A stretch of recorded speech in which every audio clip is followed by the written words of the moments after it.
اب اتنا چھوٹا، اتنا کہتے ہیں نا معمولی فرق ہے. آپ دیکھیے کفار مکہ کیا کرتے تھے، حج تو وہ بھی کرتے تھے، ایک اللہ کو وہ بھی مانتے تھے، لیکن کرتے کیا تھے، وہ بتوں کے ساتھ پوجا کرتے تھے. آج ہم کیا کرتے ہیں؟ آج جو لوگ اللہ نہ کرے ہم ان میں سے ہوں، لیکن آج آپ دیکھیں، آپ کے سامنے لوگ ہیں، قبروں پہ جاتے ہیں، پیروں فقیروں کے پاس جاتے ہیں، ان سے وہ دعائیں کرانے کے لیے کہتے ہیں، جو وہ چیزیں کروانے کے لیے کہتے ہیں جو ان کے اختیار میں ہی نہیں ہے، جو اللہ سبحانہ تعالیٰ کی ذات کے ساتھ ہے. تو ایاک نستعین میں ہے کہ کوشش ہم نے کرنی ہے نا، مدد اللہ سبحانہ تعالیٰ سے مانگیں گے. اگر ہم کوشش ہی نہ کریں، اب گھر میں لیٹے ہیں کہ اللہ تعالیٰ تو ہمیں رزق دے دے، دعائیں تو اب کر ہی رہے ہیں نا اللہ سبحانہ تعالیٰ سے. نہیں، اسباب پہلے کرنے ہیں، پھر اس کے بعد اللہ سے مدد مانگنی ہے کہ اللہ تعالیٰ مدد تو نے ہی ہماری کرنی ہے. اور اس کے بعد اللہ سبحانہ تعالیٰ، یہ دعا ہے جو اللہ تعالیٰ نے ہمیں سکھائی ہے کہ، اور ہم نے ہر نماز دیکھی، اس کے بغیر تو نماز ہی نہیں ہے نا. اگر آپ نے ایک رکعت میں یہ الحمد نہیں پڑھی تو وہ رکعت ہی باطل ہو جاتی ہے. اس کے بعد اللہ تعالیٰ سے ہم کہتے ہیں کہ اہدنا الصراط المستقیم. اہدنا، نا کا مطلب ہوتا ہے ہم، اہدنا دکھا دے ہمیں، ہدایت دے ہمیں، صراط راستے کی، المستقیم سیدھے راستے کی. اب ہم اللہ تعالیٰ سے جب ہدایت مانگ رہے ہیں نا، تو اللہ تعالیٰ کہتے ہیں کہ یہ میرے بندے کے درمیان آدھا راستہ ہے، اب جو بھی میرا بندہ مجھ سے مانگے گا میں اس کو نواز دوں گا. تو پھر ہمیں ہدایت کیوں نہیں ملتی ہے؟ سوچنے کی بات ہے نا. ہمیں پتہ نہیں کہ ہم مانگ کیا رہے ہیں. ہمیں تو دعائیں کرنے کا طریقہ دیکھیں، وہ جو دل سے دعا اٹھتی ہے نا، جب ہم دعا کرتے ہیں، ہمیں ہمارے رب کی پہچان نہیں ہے. ہم جس کے آگے ہاتھ اٹھا کے بیٹھے ہوتے ہیں، ہمیں اس کا احساس نہیں ہوتا. آپ ذرا وہ یاد کریں جو میں نے پہلی آپ کو اگزامپل دی تھی، کہ جس وقت آپ انتہائی مجبوری میں تھے اور آپ کی کسی نے مدد کی تھی، آپ کس طرح سے اس کے سامنے کھڑے تھے. جب ہم رب کے سامنے یوں کھڑے ہوتے ہیں نا، دعا کرتے ہیں، تو وہ جذبہ جب ہمارے اندر ہوتا ہے، وہ سیدھا اللہ سبحانہ تعالیٰ کے پاس پہنچتا ہے. ہدایت ایک ایسا میجک سٹون ہے جو جس بھی چیز کو اللہ تعالیٰ کی جس نعمت کو لگتا ہے نا، اس کو وہ کمال کے مقام پہ پہنچا دیتا ہے. اب دیکھیے اللہ سبحانہ تعالیٰ اولاد دیتے ہیں نا ہمیں. اولاد اگر ہدایت پہ نہیں ہوگی نا، تو وہ ہمارے لیے ذلت کا باعث بن جائے گی. اللہ تعالیٰ اگر ہمیں رزق دیتے ہیں، اگر ہمارا کاروبار میں ترقی اور برکت دیتے ہیں، اگر وہ اللہ کے راستے پہ چلنے والا نہ ہوا، جیسے اللہ سبحانہ تعالیٰ چاہتے ہیں حلال رزق نہ کمائے نا، وہ رزق ہمارے لیے قیامت کے دن عذاب بن جائے گا. اور اگر وہ رزق پہ ہدایت کا وہ میجک سٹون لگ جاتا ہے، تو وہ رزق ہمیں کہاں سے کہاں پہنچا دیتا ہے. ہر وہ نعمت جو ہدایت کے بغیر ہے، ہمارے لیے عذاب ہے. اسی لیے یہاں پہ اللہ سبحانہ تعالیٰ نے یہ نہیں ہمیں سکھایا کہ اللہ تعالیٰ سے ہم مانگے اہدنا الصراط المستقیم، کہ اللہ تعالیٰ ہمیں ہدایت دے سیدھی راہ کی. ہم اللہ تعالیٰ سے یہ نہیں مانگ رہے کہ اللہ تعالیٰ ہمیں پیسہ دے دے، اللہ تعالیٰ ہمیں بڑے بڑے گھر دے دے، کاروبار دے دے، یہ نہیں مانگ رہے ہیں. یہاں پہ ہم اللہ تعالیٰ سے مانگ رہے ہیں، ہدایت مانگ رہے ہیں، کیونکہ اس سے قیمتی کوئی چیز نہیں ہے. جس کو یہ نعمت مل گئی، اس کو پوری کائنات مل گئی. اس لیے جب بھی یہ دعا کریں، دیکھیے زندگی میں ہدایت ہمیں ہر لمحے ضرورت ہوتی ہے. ہم نے کسی جاب پہ جانا ہے، تب بھی ہمیں ضرورت ہے. ہمیں نہیں پتہ کہ یہ جاب ہمارے لیے ٹھیک ہے کہ نہیں ہے. وہاں پہ ہمیں نماز پڑھنے کا ٹائم بھی ملے گا کہ نہیں، وہ ہمیں پڑھنے بھی دیں گے کہ نہیں. فار ایگزامپل میں آپ کو دے رہی ہوں. اگر آپ بچوں کی شادی کر رہے ہیں، آپ کو پتہ ہی نہیں ہے کہ یہ شادی ٹھیک ہو جگہ پہ میں کر رہی ہوں کہ نہیں، ہر جگہ پہ اللہ تعالیٰ سے دعا مانگنی ہے کہ اللہ تعالیٰ تو ہدایت دے دے، تو سیدھا راستہ بتا۔ دیکھیں سیدھا راستہ کون ہے؟ سیدھا راستہ ہے نا اللہ تعالیٰ، مستقیم کہتے ہیں وہ راستہ جو سیدھا جاتا ہے۔ آپ یہ دیکھیے اگر آپ تھوڑا سا ایک یہ سیدھا راستہ ہے، آپ اتنا سا بالکل آپ تھوڑا سا یہاں سے ہٹے ہیں نا، یہ راستہ تو سیدھا جا رہا ہے نا، یہ شروع میں تو آپ بالکل تھوڑا سا ہٹے، وہ ایسا ایسا ہٹتے ہٹتے ہٹتے ہٹتے یہ راستہ بہت دور نکل جاتا ہے، ہمیں پتہ ہی نہیں چلتا۔ اس لیے کہ جو مستقیم پہ ہے نا، جس راستے پہ ہے، وہ بھی اللہ سے اسی لیے دعا کرے، بار بار دعا کرے کہ اللہ تعالیٰ اس راستے پہ رہنے دینا، یا اللہ دنیا میں بڑی ٹیمپٹیشن ہے، مجھے نہیں سمجھ آتی کئی دفعہ، اللہ تعالیٰ مجھے آپ اسی راستے پہ مجھے گائیڈ کرتے رہنا، اور انشاءاللہ اللہ سبحانہ تعالیٰ کریں گے۔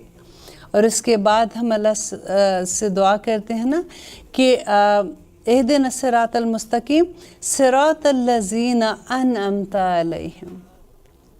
اب راستہ تو مانگ لیا نا ہدایت کا، اور پھر ہم اور اس کو بتاتے اللہ سبحانہ تعالیٰ سے وضاحت کریں کہ صراط راستہ الذین ان لوگوں کا انعمتا جن پر تو نے انعام کیا، انعمتا انعام کیا علیہم جن پر۔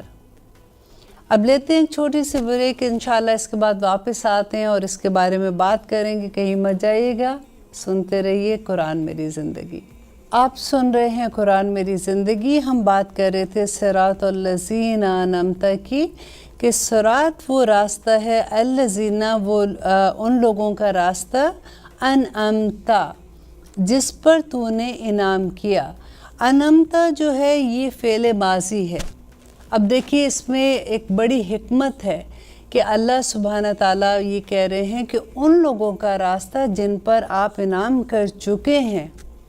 آج کل جو لوگ ہیں ان کا راستہ نہیں ہے ابھی یہاں پہ ہمیں کہہ رہے، کیونکہ دیکھیں جب ہم نے صراط مستقیم کی بات کی تھی نا کہ ایک سیدھے راستے پہ، اگر ہمیں نہیں پتا کہ آج ہم سیدھے راستے پہ، اللہ نہ کرے کل کو کوئی ایسی غلطی ہو جاتی ہے، ہم تھوڑا سا راستے سے بھٹک جائیں اور پھر بہت دور ہو جائیں، اور جو لوگ فالو کر رہے ہو وہ بھی ہمارے ساتھ ساتھ اسی راستے کو فالو کر رہے ہیں، تو یہاں پہ اللہ تعالیٰ نے کہا کہ وہ لوگ جو کامیاب ہو چکے، انعام کن لوگوں پر تھا؟ جو انبیاء تھے، جو شہداء تھے، جو اولیاء تھے، صدیقین تھے، وہ اللہ تعالیٰ نے جن کو کامیاب قرار دے دیا۔ یہ راستے پہ چلنے والے لوگ کون تھے؟ جنہوں نے کہا کہ سمعنا و اطعنا، اللہ سبحانہ تعالیٰ ہم نے سنا اور ہم نے عمل کر لیا۔ اور پھر ہم کہتے ہیں کہ اللہ تعالیٰ ان لوگوں پہ نہ، ان لوگوں کے راستے پر نہ چلانا، غیر المغضوبی، غیر نہ مغضوب جن پر تیرا غضب تھا، المغضوب ہے، اور جن پر تیرا غضب تھا، غضب کن پہ تھا؟ اب دیکھیے سب سے پہلے غضب اللہ سبحانہ تعالیٰ کا شیطان پہ تھا، پھر قوم سمود ہے، عاد ہے، وہاں سے اگر آپ دیکھتے جائے قوم نوح پہ، جس پہ اللہ تعالیٰ کا غضب ہے، پورا قرآن ان کی ہسٹری سے بھرا ہوا ہے۔ ان لوگوں کے راستے پہ نہ چلانا، انہوں نے کیا کیا تھا؟ اور آخر میں آپ دیکھیں یہود کی بات آتی ہے نا، تو ان لوگوں کے پاس علم آیا تھا، نبی آئے تھے، ان کے پاس صحیفے تھے، لیکن اس کے باوجود انہوں نے اللہ سبحانہ تعالیٰ پہ کے احکامات پہ عمل نہیں کیا۔ تو ہمیں یہ دیکھنا ہے کہ آج ہم کیا کر رہے ہیں، کہ ہمارے پاس نبی نہیں آئے کیا، ہمارے پاس قرآن نہیں ہے، پھر ہمارے عمل میں کمی کہاں پہ ہو رہی ہے؟ اور پھر ہم یہ کہتے ہیں کہ غیر المغضوبی علیہم ولا الضالین آمین، کہ نہ ہی ان لوگوں کی طرح جن کو تو نے گمراہ کر دیا۔ اب گمراہ کو اگر اردو کا لفظ ہے، اگر آپ اس کو تھوڑا سا کھولتے ہیں نا، دیکھیں گم اور راہ، وہ لوگ جن کی راہ ہی گم ہو گئی، یہ وہ لوگ ہیں جن کے پاس علم ہی ٹھیک نہیں آیا، اور وہ خود عمل کر رہے ہیں لیکن ان کے پاس علم نہیں آیا، اور یہ وہ لوگ ہیں جس کے جب ہم تفسیر پڑھتے ہیں تو ہمیں پتہ چلتا ہے کہ یہ وہ لوگ ہیں جو کرسچن ہیں، جن کے پاس کتاب ہے. ایسے نہیں ہے کہ ان کے پاس تورات نہیں، لیکن ان کی کتابیں بدل گئی ہیں. اللہ سبحانہ تعالیٰ نے قرآن پاک میں اس کا مینشن کیا ہے کہ ان کی علماء تھوڑے پیسوں سے آیات کو بدل دیتے تھے. اب دیکھیے کہ ہم نے سبق کس سے لینا ہے؟ ہم نے سبق لینا ہے کہ وہ لوگ جو پہلے اللہ سبحانہ تعالیٰ کے فیورٹ لوگ تھے، یہودی، جو جب اللہ تعالیٰ قرآن میں بار بار مینشن کرتے ہیں نا کہ یہ لوگ چنے ہوئے لوگ تھے، جیسے آج ہمیں اللہ سبحانہ تعالیٰ نے مسلمانوں کو چنا ہوا ہے. اور ان سے کیا غلطی ہوئی تھی؟ ان سے یہی غلطی ہوئی تھی کہ ان کے پاس علم تھا لیکن ان کا عمل اس کے مطابق نہیں تھا. آپ دیکھیے شیطان نے کیا کیا تھا، ہم کیوں اس سے پناہ مانگتے ہیں کہ اس نے کہا تھا کہ اس نے تکبر کیا تھا کہ میں اس کو سجدہ کروں، کہ میں اس سے بہتر ہوں. آج ہم کتنوں سے بہتر اپنے آپ کو سمجھتے ہیں. یہ ہماری انا ہی ہمیں کہیں نہیں چھوڑتی ہے. مجھے جواب دیا، میرے بچے نے مجھے جواب دیا، میری دوست نے مجھے جواب دیا، فلاں رشتے میں میری نند نے مجھے یہ کہا، میری ساس نے مجھے یہ کہہ دیا، اور اس ایک میں نے ہمیں کہیں کا نہیں چھوڑا. اور اس دعا میں آپ دیکھیے کہ سب سے پہلے قرآن میں یہ دعا کیوں ہے؟ اللہ سبحانہ تعالیٰ اپنی پہچان کروا رہے ہیں کہ میں کون ہوں. میں الحمدللہ رب العالمین، پھر الرحمن الرحیم، مالک یوم الدین، ایاک نعبد و ایاک نستعین، کہ اسی سے دعا کرنی ہے، اسی سے مدد مانگنی ہے. یہ دنیا کی زندگی ہے کتنی، مجھے یہ بتائیے، کتنے سال ہم جی لیں گے؟ بہت بھی جی لیا، اگر بہت بھی آپ دیکھ لیں کہ 100 سال جی لیں گے. جانا تو اصل میں ہم نے اپنے اصل گھر میں ہی ہے نا. جس کو سورۃ فاتحہ کی سمجھ آ گئی نا، اس کو پورا دین سمجھ آ گئی، اور جس کو رب کی سمجھ آ گئی اس کو تو سب کچھ ہی سمجھ آ گئی. جس کے آگے جھکنا ہے، جس کی تعریف کرنی ہے، جس کا حکم ماننا ہے. اور دیکھیے حکم، کام وہی بات ہے کہ کام تو ہم کرتے ہیں نا، لیکن اگر ہم کھانا پکا رہے ہیں، اگر ہم جاب کر رہے ہیں، اگر ہم مسکرا کے دیکھ رہے ہیں، اگر ہم صدقہ دے رہے ہیں، اگر ہر چیز ہم اللہ کے حکموں کے درمیان کریں گے تو وہ عبادت ہو جائے گی. صرف اتنی سی بات ہے. لیکن ہم دنیا میں اتنا، کئی دفعہ ایسا ہوتا ہے کہ لوگوں سے اگر آپ بات کرتے ہیں نا کہ قرآن کی کلاس ہے، فار ایگزامپل آپ آئے، کہتے ہیں ہم بہت بیزی ہیں، بہت مصروفیت ہے، انشاءاللہ کبھی آئیں گے. تو کبھی کبھی لگتا ہے اچھا یہ فالتو لوگوں کا کام ہے، پھر جو مصروف نہیں ہے نا وہ اس کلاس میں چلے جائیں. اب دیکھیے اللہ کی کتاب کو پڑھنا، اس کو سمجھنا، کیونکہ اگر تو ہم نے بچپن میں سمجھا ہوتا، لکیلی ہمارے گھر کا سچویشن ایسی ہوتی کہ ہم نے بچپن سے سیکھ لیا ہوتا تو اور بات ہے. لیکن جب اللہ تعالیٰ ہدایت دے دے انسان کو، جب وہ سیکھنا چاہے.